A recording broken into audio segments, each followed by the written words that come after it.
And the next fight is Uriah Hall versus Andre Muniz, and I will be picking Andre Muniz to win this one by submission here. I think that the grappling game is just so much. They're just levels, you know. Andre Muniz is really one of the better grapplers that we've seen, or submission artists that we've seen in the 185-pound division.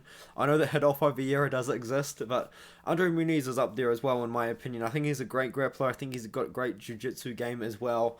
What he tends to kind of do is he likes to go for the rear naked choke. That, in my opinion, that kind of seems to be his go-to move. Like he was going for the rear naked against Jacare Souza. He slipped off and then ended up with the armbar. I think a very similar situation happened to Eric Anders as well.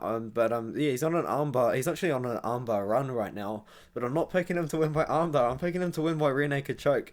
I know everyone's gonna be like, oh, but armbar's got to be his go-to move. No, I think Andre Muniz is going to be going for the rear naked choke here. That's what he was going for in Jacare Souza, and then he slipped off and ended up with the armbar, which is pretty cool. But Uriah Hall, you know, I feel like there's actually a dog shot at Uriah Hall. Call me absolutely insane, but I really do believe that Uriah Hall does actually have a chance in this fight. Andre Muniz's 4 losses are all by knockout. He's lost 4 times, and he's lost 4 times by knockout. You know, we haven't really seen him be too chinny in the UFC, but he's been knocked out before. Uriah Hall does hold power in the hands, and on his best today, probably could knock out Andre Muniz within the first round, to be fair, but that's probably his only path to victory in my opinion.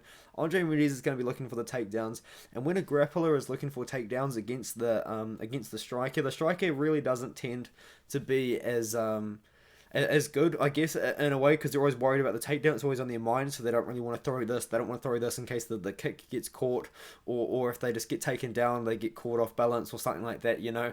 So I feel like Andre Muniz is going to be looking to grapple, and he's going to be looking to grapple early, and then when it gets to the ground, he's going to be using his jiu-jitsu. I think he will submit Uriah Hall.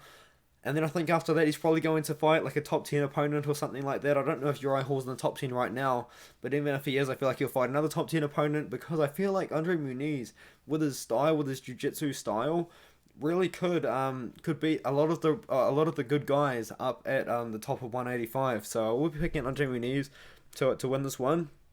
A lot of people are, understandably, in my opinion. Uriah Hall hasn't looked amazing. Recently he got beaten up a little bit by Sean Strickland.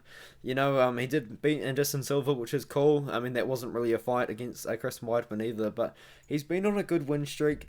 But I think it's time for Andre Muniz. I think it's time for the younger guy, albeit an old prospect. He's 32.5 years old, albeit an old prospect. I think it's time that Andre Muniz does make something happen and gets the biggest win of his career. Arguably, you could argue that Jacare Souza is still a bigger win by submission over Uriah Hall, to be fair, but I do think Muniz is going to get a big win over Uriah Hall here, and I think that he should win by submission in the first or the second round, in my opinion.